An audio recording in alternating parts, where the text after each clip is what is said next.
Welcome to the Star Chamber.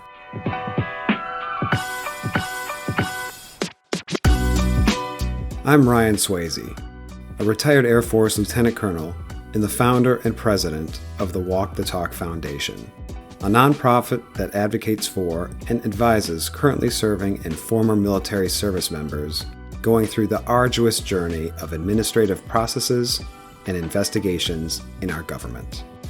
And I am Francescagraham, a retired Army Lieutenant Colonel and the Chief Operating Officer and Chief Advisor for the Walk the Talk Foundation. For all our returning guests, welcome back. And for our new listeners, thank you for tuning in. Before we begin this week's topic, please do not forget to hit that subscribe button, check out our Walk the Talk Foundation website, and hit that donate button if you think we're doing a good job.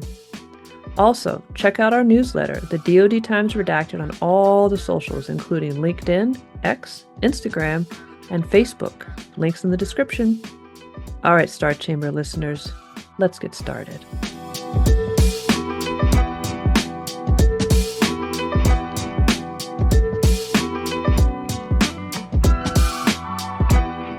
Welcome back, Star Chamber listeners, to another great episode of the Star Chamber.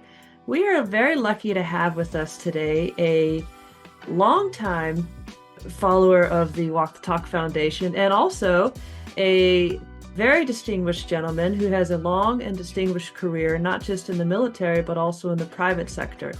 His name is Howard Sheward, and he was commissioned as a second lieutenant from Oklahoma State University in 1968. That following September in 1969, he deployed in support of our nation to Vietnam. He returned from Vietnam in 1970, and following his return, he went back to Oklahoma State, where he earned a graduate degree, graduating in 1972. From there, he went to Houston, Texas, where he worked for approximately 40 years or so, I think you said, Howard. In the construction and financial industry in Houston, Texas. He started several commercial construction companies. He also ran a franchise down there. I think you said, what was the franchise again, Howard?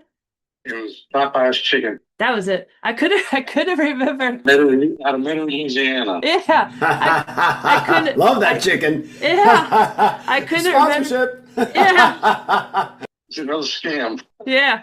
I couldn't remember if you said Popeyes or Kentucky Fried Chicken, but that's me. I'm the vegetarian communist in the group.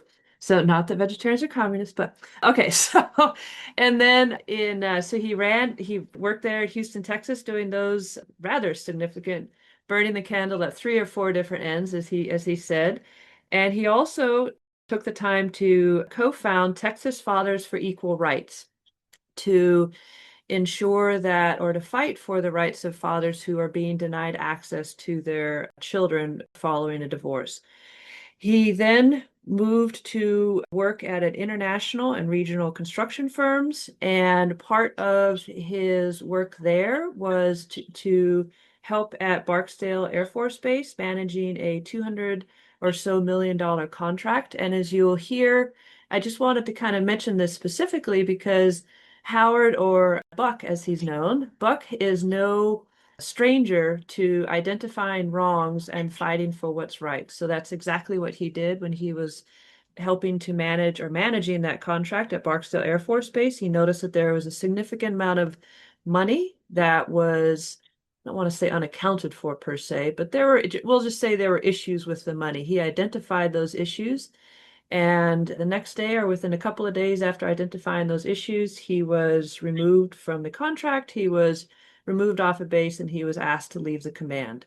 And so the same sort of administrative things and administrative punishments, administrative ways to burn someone down to the nub, Howard has experienced before, and he is experiencing now in Oklahoma, where he returned in 2010 to help care for an ailing parent, specific with the VA system. And Howard, before I turn it over to you to kind of give a little bit more of an introduction of yourself and kind of go forward from there from 2010, I just wanted to read our quick disclaimer The opinions and views expressed by guests on this podcast are solely their own and do not represent the official policies, positions, or endorsements of the United States Army or any other government entity. This discussion is intended for informational purposes only and should not be construed as reflecting the official stance of any military or government organization. And with that, I will turn it over to my favorite client of Walk the Talk Foundation, the spicy Vietnam vet, Howard Buck Sherwood. Welcome and thank you so much for your service and thank you for being here with us today. Thank you, Buck. Well, I'll have to put all that on my resume. Well, after my return in 2010 to Henrietta, regarding the VA system, I was in and out of trips to Muskogee, and one thing led to another. I was having health issues, and that's part of the 5-point request that you asked for. So I'll start with my first point was the Oklahoma Veterans Administration is broken at the administrative level, impacting care at the operations level. Make no mistake about it, the operations, the people in the bunkers, the people providing the service in the hospitals and nurses do an excellent job, okay? Mm-hmm. Well, my personal experience has been with the more administrative side. And as an example, on my transfer from the VA system to the VA Shreveport system to the VA Muskogee system, my initial experience with mental health professionals was compromised by a counselor, then his supervisor. They compromised and edited my meetings with them, which I later found out when I got a copy of my files. Later in my VA MUS journey, I was provided health care by a psychiatrist who had been indicted, tried, sentenced to prison, and was waiting for his appearance date to serve his time. But the VA kept him serving the VA MUS veterans, which I found out after the fact. And that can be validated through my files and the mental health. Basically, the VA MUS mental health basically abandoned my mental health care after that and has not been reinstituted since that time. So one of my major issues was the VA mental health disability abandonment. And in 2000, go ahead. I was going to say, Howard, can you expand a little bit on what did you mean when you said that for your records specifically of your treatment, that they changed the records? What did they actually do? Well, when I first got there, I was having difficulty I went in to see a counselor, okay? They have, the VA system in Muskogee has a east side separate entity on the east side of Muskogee where you had to go for your VA help. So I went in to see the counselor, and the counselor made some condescending comment that asked me how I was today, this and the other, which is a favorite term, introduction. So basically, he made some laughing comments about my PTSD situation. And I got real quiet, which I usually do when somebody really offends me. I just got quiet. And this guy was laughing. Oh, my. So I said, you know what? This discussion is just ended, because I was really getting hot and I needed to get out of there because I was going to do something I was going to be ashamed of and did not want to be involved in. So I just left. So I went in immediately. My next appointment was with the psychiatrist. So I explained to the psychiatrist what had happened. And in no uncertain terms, he listened to me and had a chuckle on his face. So I dismissed myself from him. Oh, my. Okay. For the same reasons. Okay. So I was handed over. I went down to Hartford. I was assigned to a mental health assistant down at Hartshorn, Oklahoma, which is down in southeastern Oklahoma after that. Later, after I got a copy of my files, I found that those two guys had colluded and compromised and edited dissertation sheet that day, showing that what had happened was totally 180 degrees from what actually happened. Wow. So that's still in my files to this day, as far as I know, but they lied. Okay. So I don't remember when I got that or found that out, but the guy in Hartshorn was very good. And we had a real connect, and he was assigned to the East Coast to help some of the PTSD from Afghanistan and so on and so forth. So that I found out about the doctor who went to prison. I found that out from a assignment that from a new individual brought in from New York. Okay, and he explained to me why I'd been abandoned by the system, and he got back involved. And then a few months later, he was gone. And then they wanted me to do everything by video. And I said, I'm not interested in that. I want a face-to-face. I can tell what's going on. I like to watch people's body language and their face. You know, I just like the one-on-one. So I have not had any interaction with the VA mental health situation since that time. And they're consistently basically just not giving you care, because instead of them conforming to your needs as the patient, they want you to conform to their desires or whatever it is. Yeah. Well, you know, the mental health part of my disability comes and goes, but as I've gotten older, it's not as bad as it used to be. I still have anxiety attacks, okay? Mm-hmm. But sometimes are pretty profound. I mean, I can't believe I still have them, but I do. The thing about the PTSD support at the VA was that it helped keep me in balance, and there was somebody I could talk to that understood it. Right. But the other piece of that is every time that change happened, instead of reading my files and indoctrinating themselves, they would ask me to go over it again. Right. And I said, you know, you guys got the files, read the damn stuff, and be prepared when I come in here instead of asking me to prepare you. And you having to relive it every day. Well, that's just it. I mean, basically, they're just pouring more fuel on the fire. Yep. So I kind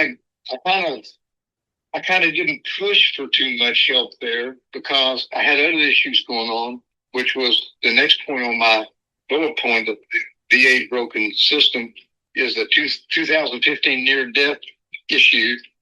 I had changed doctors, team leaders, for primary care doctors 2 or 3 times. I think it was 3 times over there because I was not feeling good. Mm-hmm. I was having extreme episodes of fatigue, near pass outs. People were telling me I didn't look good, so on and so forth. And when it found out through a third-party doctor in Tulsa that I had a blocked carotid artery through a CAT scan going in where they go in through your groin to check out your blood flow. Yeah. He wouldn't let me out of the hospital. He said, you got between a drop of blood and the small string going through your neck. I can't let you out of here. They should have been handled months ago. Oh, good Lord. So they operated the next morning. It was so bad. I called a family member to come up because I didn't think I was going to make it because they told me I couldn't have any visitors, so on and so forth. No watching TV, nothing to get me upset. I just had to kind of hold a blank look until I got operated on the next morning. Oh, wow. And then during the recovery process, I had a reaction to the anesthesia that made things even worse. I was in recovery an extended period of time. They thought they had lost some of the blockage into my system, and I was having mini strokes or having strokes as a result from the operation. They wanted to go back in again. I said, I don't want to go through that again. If it's like it is, let us take its course. I'm just tired of this. Yeah. So anyhow, long story short, a nurse from the VA system who understood what was going on, or not a nurse, a liaison, and I got it in a report. She came over there and championed my getting my bill paid by the VA at that hospital, St. Francis. Okay. And she understood exactly what was going on, but because of her job condition, etc., she could only go so far with it. But she actually came over there and visited me. And I credit her for taking the bull by the horns and understand what was going on. She basically helped save my life. Okay. Mm-hmm. So moving forward, that to me was an indication of the broken system for her to do what she did. Then it developed into the oncology issue, which started showing up in the 2018 timeframe, and the VA oncologist at the Muskogee Center are inept, and so on and so forth. I had a hand operation that went south, and I was abandoned on follow-up care with that. I detailed numerous MFRs and emails to Senator Langford starting in 2015, because after the 2015 episode with my neck, I went to see the director over there, and I took another veteran with me to augment it and to validate what I was getting ready to tell you, or I'm getting ready to tell you, is that after giving him about a 35, 40-minute discussion about the details of what had happened, this guy did not take one note. He was a tall guy, I forgot his name, but he was there in 2015. And he did not take one note. I never heard another word from him. The Green Team Primary Care, Nancy, got her name. She's a nurse practitioner, I believe. I can't think of her last name. I know him. But anyhow, none of these people were interviewed, put on internal investigation, or reprimanded or anything. Nothing. Yep. To my knowledge. I was never called to testify, nothing. And these are critical issues with any private sector business that you have. If you're going to have that, and you're going to have people treating your clients wrong, your business is going to go down, et cetera, et cetera. But with the VA system, you're a captive patient. You got no place else to go. I didn't actually think about that, which is really, terrible on me. It did not occur to me till you just now said that within the medical system, we talk a lot at the foundation about how the Ferris Doctrine prevents active duty service members from being able to have any sort of recourse within the civil system to be able something like medical malpractice. Like there's the Staff Sergeant Ryan Carter case that went to the Supreme Court saying, hey, he walked into Walter Reed and he never walked again. He's paralyzed from I think the shoulders down. And he has no recourse, and their response is, well, the VA can handle it. But then that transcends forward. So in your case, you have medical malpractice and you're making all these complaints and you're highlighting all these issues, and you can demonstrate this lack of care that you've received. But again, you have no recourse. You can make a complaint and they can just ignore you, which is what they've been doing. It's a lot like the parallel is I started noticing that, and that's why when you asked for the 5 points, I hastily provided one that was not as in-depth as I wanted there. So I resubmitted the 5 plus the 1 that you have now. And the broken system kept showing itself, okay? It kept showing itself with the numerous MFRs that I sent to Senator Langford, and they would do what they call congressional investigations, and it come out after the congressional investigation that I was on the bottom of the totem pole again.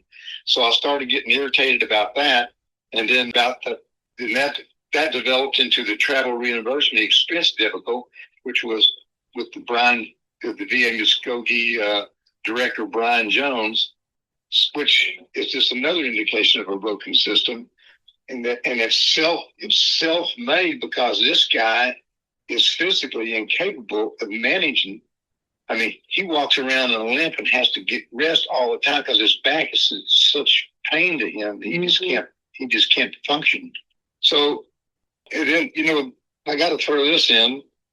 The security at the VA Muskogee and the Tulsa were actually weaponized against me because I refused to allow the medical complex to misrepresent the truth. Okay, and there's a lot of work and stuff and issues, not issues, but facts that I could bring into that. But bottom line is trying to follow the facts. Okay, you get detoured because the VA system is inept itself, whether it's purposely or manufactured, to reframe what a veteran is saying in the complaint of what's going on.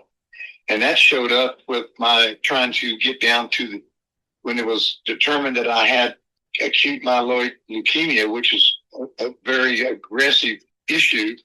I was trying to get down to MD Anderson to get a second opinion on how they would handle it from the Oklahoma Cancer Research Institute, which I might add is extremely, very, very, very good. Mm-hmm. The director, Denny, for the VA system here in Oklahoma, gave me a letter to go down there, and it was sent to Denver for approval, and Denver declined it because it wasn't done correctly. Wow. Which was something else. And I was actually in the hospital at the time undergoing a treatment whereby I had a 50-50 chance of even coming out. And so they were still calling me on this mess. And because the VA did your paperwork wrong, and meanwhile you're nearly dying, and the hospital. Yeah. And a representative for veterans called me personally out of the blue and told me what had happened. And she says, I can't handle this from this end. You've got to handle it from that end. Right. So here I am. I'm half dim-witted because my hemoglobin is down in the 7 range. Sometimes I can't even think. I'm very confused, if you will, because I just don't have the body function. My oxygen intake is just compromising my ability to function. So the next point, and I think Buck, Ryan had a point to make a minute ago when we were talking about how essentially there's no recourse for people when they have issues within the VA. Yeah, it's a little bit of technical glitch there. Sorry to cut you off, Buck, but we see the parallel a lot of you're talking about. Well, you're not going to be treated, but the VA will take care of you. And a lot of work we do, we see that with IG, Inspector General cases, the typical response, at least 98.3% of the time by their own statistics, is it's not substantiated. But you can always appeal to a board of corrections and let them deal with it. It's the same kicking the can down the road we see in administrative avenues of redress.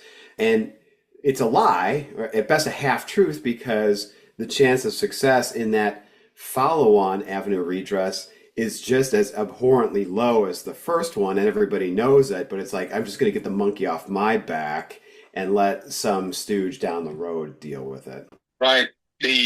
I'm not aware of all those vehicles. Basically, I'm a walk-in veteran looking for help, and only through perpetual insistence on my part and not giving up, I used Senator Lankford's office as my correspondent to communicate so that somebody would know about this. Yeah. And that's gone on to me. Even he abandoned me in no uncertain terms. Okay.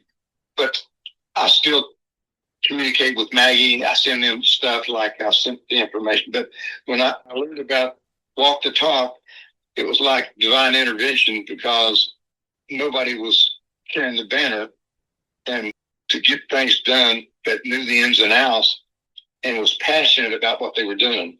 So, awesome. And then the other part that Ryan mentioned was the VA system being broken. So what they do is they basically, for lack of a better term, they weaponize their own internal support for the veteran, like the open records request. They weaponize that to defend themselves so that you can't possibly get to the facts that you need to support your accusation. Can you kind of dig into that a little bit? What's been your experience with that? Well, I was told to go to the open records request, the FOIA officer in Muskogee. Yep. So I go to him, I sent a request, and I didn't even hear from him for 3 months. And then he sends me this reframed letter that he wanted me to detail what I was after. And after I'd already detailed it, so I wanted an audience with him, so I never heard from him. So I just went over there, showed up one morning at 7:45 and met him, etc. And then that's when I exposed to Dio, and I think all of y'all at the same time, I can't remember, that my effort to get down to the facts of the travel reimbursement, the travel expense reimbursement program under the director's Brian Jones' leadership was a failing proposal at best, and it was inundated with issues, Yep. all kinds of issues. And so, oh, go ahead.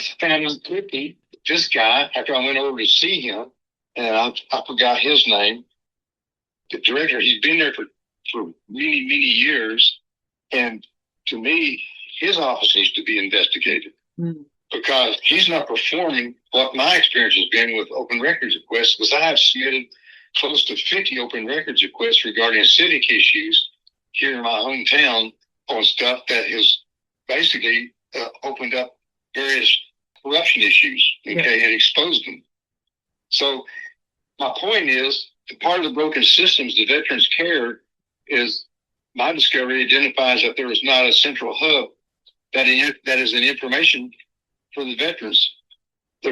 Not only from that standpoint, the health care of the veteran, there's no central hub for that as well. So if you take the veterans care side of the formula and take it and try to interface it with the community care's involvement, okay, sending you out, the VA is not getting the information from the community care provider. Right. And the community care providers is getting only pieces of what the VA's got. So one year I asked at St. Francis, I asked for my files to be sent to St. Francis. Primary care doctor was named Bennett, Dr. Bennett. And I got into a real verbal debate. A representative that was assigned to me, which also tells you the system's broke. Yeah. To handle me because I was being a problem. Oh dear. So she gets in there and she starts siding with her side after several communication issues I brought up, and it was obvious to me that she was being instructed to handle it that way, or she was going to lose her job. And so, really, all you're asking for is you're still needing the care for your cancer issue at this point, and you're asking for your VA records to be sent to the community care provider, the civilian people, so they have a full picture of who this patient is with this terrible cancer. And the bureaucrat, the bureaucrat in the VA, they're ganging up against you, and instead of doing that simple task, they're saying, oh, well, regardless of whether or not this gentleman has cancer and needs care, he's being a problem. We don't like the way he's talking to us. So we're going to stall or just not, or send half-truths to his community care doctor so he doesn't get the full care that he needs. And again, back to the point Ryan was just making, is you have no recourse. What if you can't sue them? Or you could, but that's going to cost you millions of dollars to sue them, and while you're still fighting cancer. Well, that's just it. You know, the thing about it is the holistic approach to what I'm trying to share is that I call it the Mayo effect, because if you go down to see Mayo, they bring every doctor that provides a care for the human body into one room on one patient, and everybody talks about what causes the problem. Okay. Oh, wow. Oh, that's interesting. I've never heard of that. That's fantastic. Yeah, so that's what they do with patients at Mayo. So my point was, this doctor to do me an annual physical needs to have all the information, because in 2018 is when I had a blood issue. Okay, it was identified as a blood issue. I was losing blood, or they didn't know where it was going. So that escalated up into it progressed and manifested into one thing and then another. Then they found out I had chromosome mutations. I had 5 chromosome mutations, three of them which were critical to survival, overall survival. They call it OS. Mm-hmm. So, going from point 2 to veterans care, my third point goes right into this piece that we're talking about now. The Eastern Oklahoma Veterans Administration leadership abandons veterans seeking support, which is what we're talking about now. Yep. That's how that's all progressed into this third topic. And my points there is that the Denning letter to me on denial of veterans travel reimbursement expense. I mean, here's the director denying me travel reimbursement expense because of cover up, when all of my trips, all of my visits that I've submitted travel expense requests for. Yep. I have a box full of these letters validated from VA, CCN correspondence, Florida, South Carolina, validating every one of my meetings. My travel expenses can be validated by simply correlating against these visit dates. Right. Where these people got paid, but they're not paying the veteran for his travel. Which they're obligated to do. That's good. Yeah, which they're obligated to do. And I think one of the things you mentioned to Diogenes, so Diogenes Navarro, he's a retired Army first sergeant, infantry first sergeant, who's our lead advisor, who's helping Buck with his case. I think one of the things you had identified to Diogenes through your work on this is that the Oklahoma VA system was basically denying people's travel reimbursement in batches on the same day, same time frame, with your denials being included in those batches. Well, I was told, this is kind of a tidbit here. I was told that the reimbursement did not fall within the realm of travel expense reimbursement for community care. I don't know if I'm saying that right, but in other words, it came out of a different pool of funds that they had limited resources for that. So I don't know how true that is, but I want to put that on the table because it came up during one of the discussions. But no, you're right about that. So, you can't go to the FOIA level, which is directed by I got in here by a long tenured director who is unresponsive at times, along with denial cover-ups, seeking explanations on what exactly are you seeking with your request. Such behavior surgically denies veterans access to communications. The Eastern Oklahoma Veterans Administration Department, such as police reports, internal investigations, filing of complaints about veterans, and so on. Transparency becomes null and void. Yep. Due to this feature, while the veterans seeking documentation supporting their criticisms is all but abandoned due to more broken wheels within the system. Yep. And intentionally so. It's intentionally lack of transparency. Some of it, I think, is by accident, but stuff like this, where people are in there for years, for 27 years, the oncologist, I mean, she basically said to the Green Team at one point that he's wanting outside help. They didn't ask them the question. They refused to answer the question. To me, that's ground for termination. My goodness. And I went to her supervisor with it, and she basically laughed at me. I said, well, as far as I'm concerned, both of you need to be fired. And I've said that directly to her. I never met her face to face. I met her over the phone. I said, both of you should be terminated because this is nonsense. This is not what veterans are entitled to. Right. So I pushed the button a couple of times when I thought maybe, well, my disability check is going to stop, or something's going to stop. It's going to kick me out in the street, and I'll be under a bridge somewhere in a short fashion. But the other point, going to the fourth point, the trust and support of the veterans disintegrated with veterans' criticisms of substandard administrative action or no action at all by patient advocates. The patient advocates is that door swings both ways. Basically, they want to save their jobs, and they're not going to go to bat for you, even if they know you're right. Because I had patient advocates go to bat for me, and then they were shortly gone. Wow. And the ones that haven't gone to bat for me, still there. Because who's paying them? Obviously, it's not you. Yeah. It's the VA.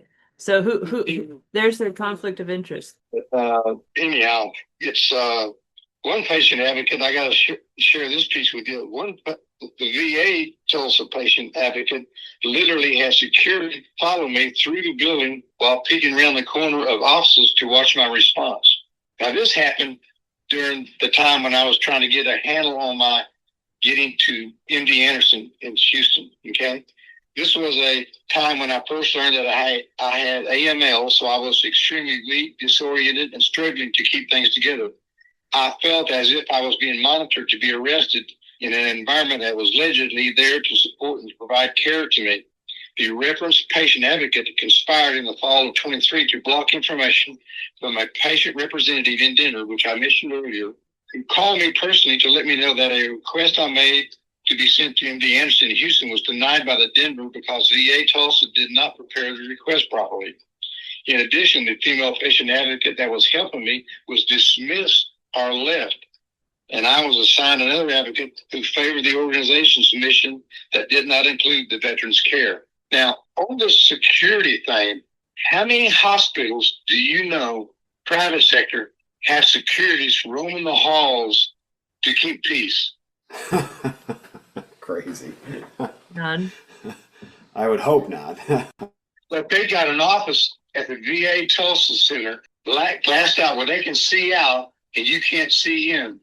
Okay? And then part of my FOI request was that police report that happened in 2015 or 2023 when I was going out trying to get my money back, cash back, which is just another issue of broken system. But I think it's very important to know that the security system, these security people are not normal police, they're federal agents. Did you know that? No, I didn't. So that means if you But I was told that these security personnel are not regular security officers that you find for Target or Walmart or something like that. These are federal security agents. They're high end, okay? But why in the hell do they have these people walking the halls and they're all armed? Yeah. Okay. And I had, like I said in my notes here, they literally followed me, says, "We want to help you." I said, "Why? I don't need your help. If you're not a doctor, I don't need your help." She said, "What's the problem?" I said, "What problem are you talking about?" Mm-hmm. All they were doing was fishing, trying to find some reason to maybe arrest me. I don't know. Yeah. But that patient advocate was sneaking around watching this go on. And you know what's crazy? You know, Ryan and I talk about this with a lot of, well, with every single one of the cases that we see, whether it's with a veteran or active duty service member, Reserve National Guard, there's always an opportunity at the very front end of the situation for the local command, supervisory chain, whoever's in charge, whoever's the decision maker, there's always an opportunity for that person to make the decision that fixes the problem. But so often, well, every single case that we see, yours included, you're like, "Hey, I have cancer. Can you please send my records? I don't like the way you talk to me." No, no, no, no. Yep. Or, Yeah. "Well, I have carotid artery." I think that's what you see. Issue with the blood vessel in your neck. "Hey, can this be reimbursed?" "Oh, well, I don't know if we're going to do that, but here's this nurse that's going to help you out. And then after she helps you out, she's terminated, or something happens to her and you don't know it. Something bad happens to her because she's such a strong advocate for you." So in every single situation, you could have received the care that you deserve, that every veteran deserves. And yet the bureaucracy, the bureaucrats, the eunuchs of the world, as I call them, they decide, no, we're not going to do our job. We're going to make this entire scenario, the problem is not us, it's the Vietnam veteran who has terrible cancer and is not even lucid and is being told, "Oh, well, we can't reimburse you because the VA didn't do the paperwork right." You call them on this BS and they lose their mind. And you continue to not receive the care that you need, up to and including not being reimbursed for your travel to outside care facilities, which is the VA's obligation to do. Yeah, they reframe it inappropriately to an us versus them, right? Oh, look at this guy calling us into question, questioning our legitimacy, our competency, our authority. Now he's become the enemy, right? But the mission, and in this case, Howard's care, it just flies away into the ether. It's no longer even within anybody's field of vision on that side. It's just, now we must crush the boat rocker and everything else be damned. And when the boat rocker starts getting a little bit agitated, potentially, what do they do then next? "Oh, well, Let's have security check him out. He looks like a risk. And it's like, Yeah. listen, people, Yeah. people, if you had just given this guy the care he needed, maybe he wouldn't be agitated. No, no. It's like the freaking Stasi. Yeah, it really is. Let's just stick a fire to your toes. And when you start getting upset and cursing at us, then we're gonna say, Look at him. Look at him "You- yelling and complaining. Get I him. can't believe you just cursed at us. That's abuse. You're just, Right.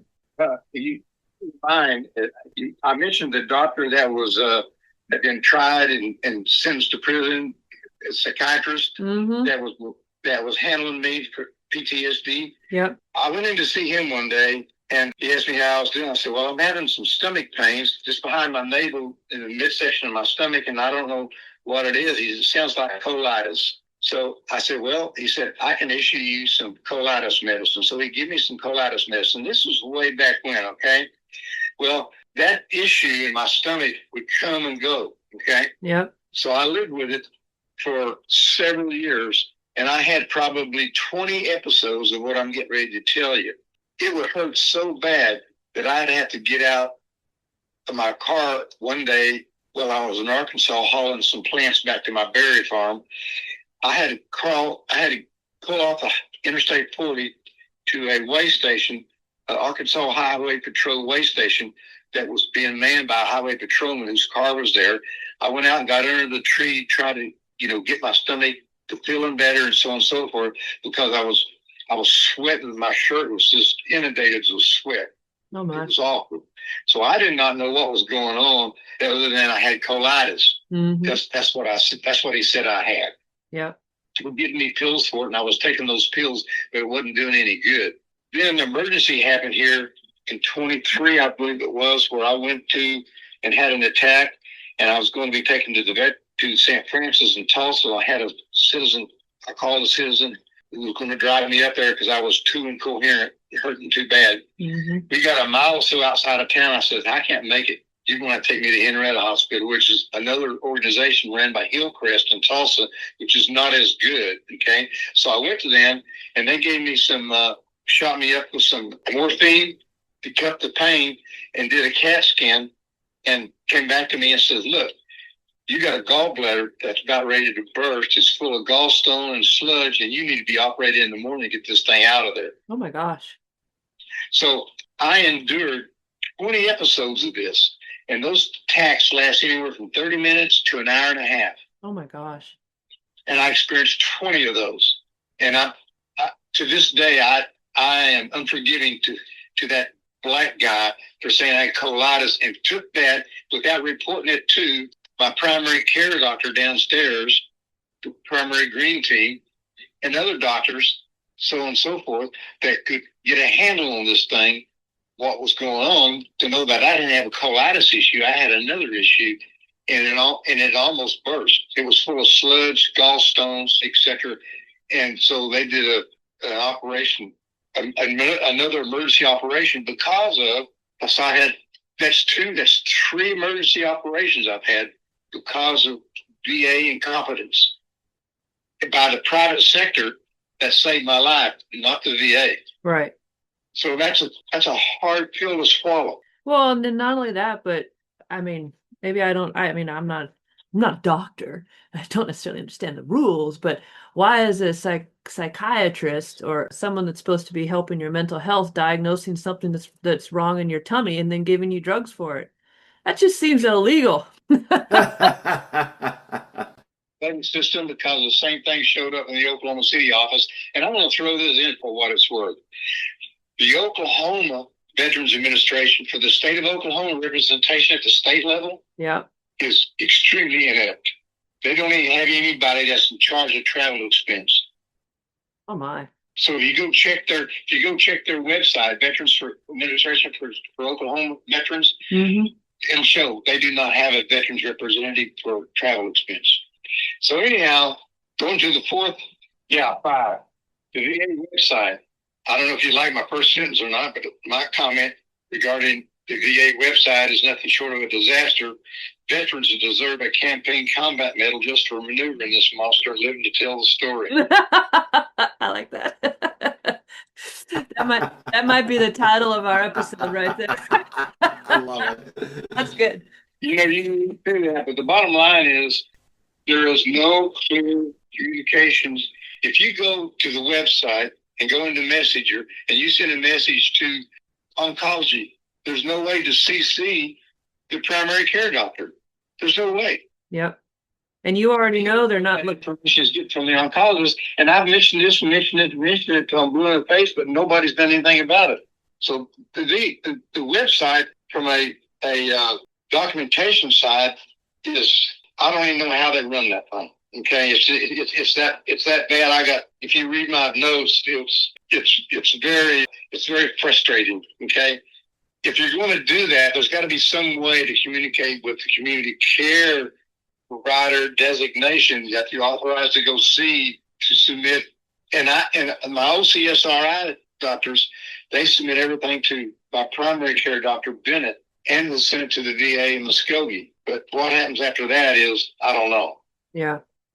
So the website, the department, and you made a good point earlier, Francesca. If you have an issue and you go in departmental meetings and discuss the matter, it comes up enough. Okay, to discuss it and arrive at a policy transition to rectify the problem so that doesn't repeat itself, then that's what meetings are about.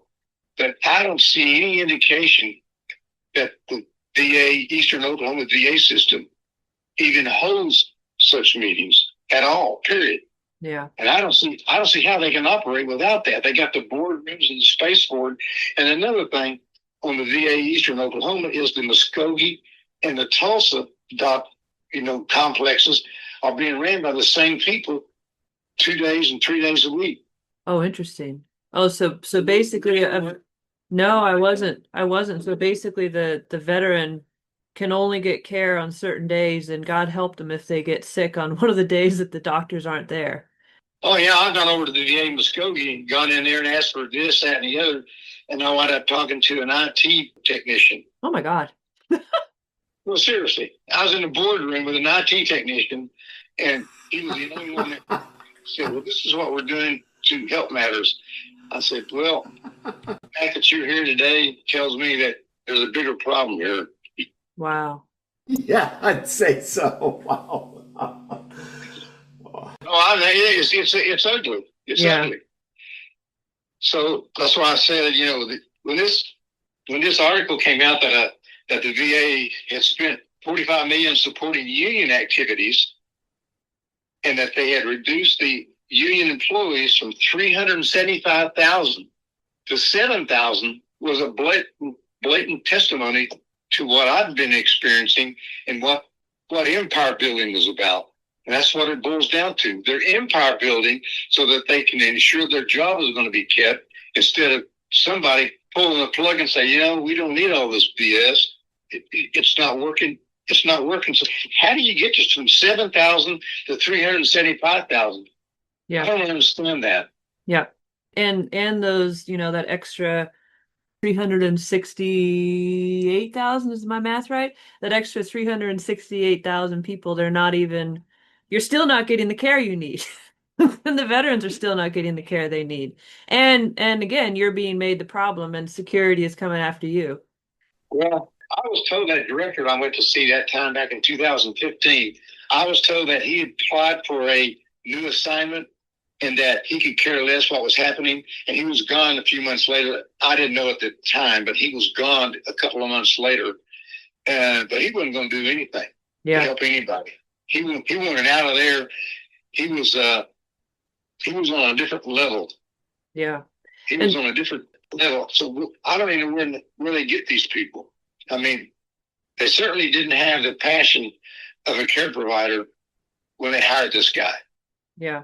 And so kind of bringing it forward to where you are now in your fight. I know that Dio and you have been working pretty hard on putting together a complaint, summarizing all of these things, or many of these things, complaint to the Veterans Affairs Inspector General Office, which I believe you guys submitted that a few weeks ago.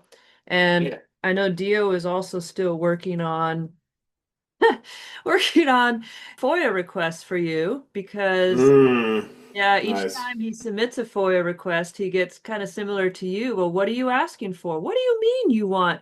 I don't think you're giving us enough information of, well, we want this record on this date, da da da da. Well, that's too much information. We're still gonna So I know he's fighting the FOIA dragons. And have you heard anything about the IG complaint that you submitted?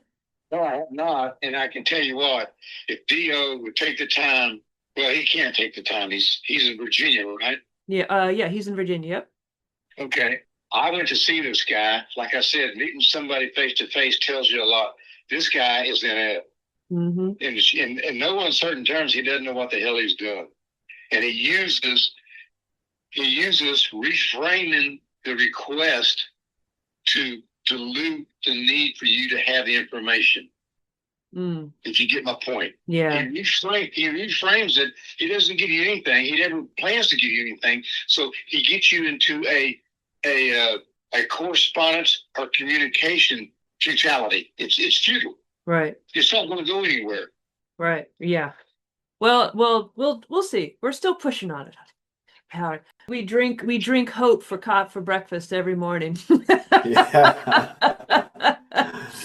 The crucial combination of cup half full and cup empty over here. We make it happen. And yeah, we're fighting on it. And so your OIG complaint, you've not even I think you submitted that 2 weeks ago? Is that right? 2 to 3 weeks ago? I got a bullet on my computer schedule, but I'm afraid to go on anything else with us connected like this for fear of hitting the wrong button. Oh yeah. No, that's fine. Now I think it was about 3 weeks ago, 3 to 4 weeks ago. And yeah. And so I think it was the end of December, 1st of October that we're supposed to hear from this guy. Okay, yeah. So there's theoretically the VA OIG. Yeah, theoretically the VA OIG, hint, VA OIG, hint, VA OIG. Should be getting back with you. So have you guys reached out to this Collins fellow, the secretary, VA secretary, Doug Collins? We have not, no.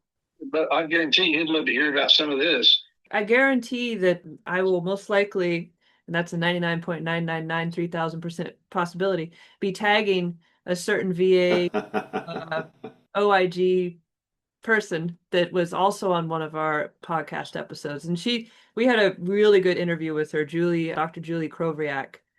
I think that she seemed very sincere. I'll put it that way. And she really seemed to care about the work that she and her team did. So we'll be tagging her. Hopefully she'll listen in. Let us know what you think, Julie. Dr. Krovriak. I will say this. The authorization process has been changed from 6 months to a year now, which I've been caught with my oncology authorizations, been caught in computer situations where I couldn't receive treatment. Okay, that's very important. But the OCSRI authorization is very, very important to any veteran. And when I went in with my situation, I was told by my oncologist, the third one, the one that I had now, I forgot what his specialty is called. But anyhow, I was one of 5 veterans that went in with the same issue. Okay, and it wasn't but weeks after that he told me that two of them were no longer with us. Oh dear. And I haven't asked about the other 3, but my recovery is really miraculous. Okay, I will say that right now, and I don't, I have to give VA credit for allowing me to get over there, signing it to me, and staying with it. But I also got to give credit to the authorization people at OCSRI keeping my authorization alive, because they're not hearing from the VA. Oh wow! And that's another big problem in the broken wheel system of the VA, that they are not getting. They're not functioning right, because they reframe when I'm not handled right. It's reframed to be the provider's fault, the community provider's fault, versus internal issues. Right. If there's a way to blame someone else, they're going to find it. Well, and to be damned with. Go back instead of reframing it, they need to have those meetings that we're talking about. There's just so much. I mean, I gave you a great example, and I don't know what side of the fence you are on this, but Trump comes in here with superb business experience. What we have here in the United States is a business model being ran like a bureaucratic model. Yeah. And that's not what it's about. It's about running it as a business. The VA does not operate as a business. They just don't. Nobody hires 375,000 people that 7,000 can handle, and it's probably less than that. Right. That's empire building. Yep. Yep. And flagrant misuse, misappropriation of public funds by any stretch. Money that could go into research and help 80-year-old veterans fight cancer. Well, and from speaking on behalf of Ryan and Dio and I and the rest of the advisor team, we really is a great honor, Buck, that you're letting us help you fight this. I forget if I said this up front, but I know during the pre-show we were talking about this, that whenever I talk to people about the foundation and the work we do and some of our clients, I always mention you as one of my very favorite of our people that we're helping, because it's just so freaking cool to be able to help someone, an 80-year-old Vietnam War vet who gone through all this BS, has lived this life, has contributed, has, consistently tried to do the right thing for the people around him, for the nation, etc. And to have someone like you just be beat down by this system and being told, you know what, we don't want you to see a mental health provider in person. You just need to do it online. And it's like, well, I don't want to do it online. Well, you have to do that first before we let you see someone in person. And so then the mental health care dissipates because you're like, well, I don't want to do this. Well, it's just what you have to do. Like you said, they're not motivated. They're not being motivated by some sort of financial gain. They're being motivated by protecting their little kingdoms and expanding their power and all this other stuff. So for us to be able to help you fight this dragon, this administrative dragon that has beat down both Ryan and I, and we're, maybe at least a couple years younger than you are, and it beat us down, and we don't have complex cancer and freaking gallstones are about to burst and all that other stuff. So what it does to people, of your health, your age, and probably hundreds of thousands of other veterans just like you, it's completely disheartening, and it's a privilege to be able to help you, truly. Yes. Yeah. Amen. Well said. So we really appreciate you coming on the show. Did you have any closing comments you'd like to give for the team? Don't ever give up. I like it. That's all I want to say. Don't ever give up. Because what you're doing, Amen, is very much appreciated and really needed. Thank you. Thanks, Buck. Over to you, Ryan, for any closing comments from the press. Buck, what can I say? You're a role model. I mean, I'm not saying that hyperbolically here. A lot of people we work with, we tell them, like, this journey is going to take a little bit of risk. Like, if you want to make change and if you want to affect change with your personal case or cases that come after you, kind of got to hang it out there a little bit. And many don't, understandably so. Career risk, personal life risk, etc. But you did. You are the first tranche of clients coming onto the show saying, look, this is unacceptable. I'm going to put my name and my face out there because this is a fight worth fighting. So it's quite admirable what you do, Buck. And I'm glad that you took us up on coming on the show. And I'm glad you're out there getting the message out because you're paying it forward for others. You may never meet them, but I can guarantee you that what we're doing here is going to pay dividends for veterans coming down the line. So thank you, and thanks for coming on the show. You're welcome. I appreciate you having me. All right, thanks so much, Buck. Thanks, Buck. Bye. And bye. Well, that's it for this week's topic. We really appreciate you tuning in. Don't forget to hit that subscribe button if you haven't already, and check out our foundation website at walkthetalkfoundation.org. And feel free to reach out and give us feedback. You can get a hold of us via Facebook, X, Instagram, LinkedIn, and our foundation's website. Details in the description section. Thanks for tuning in and see you next episode.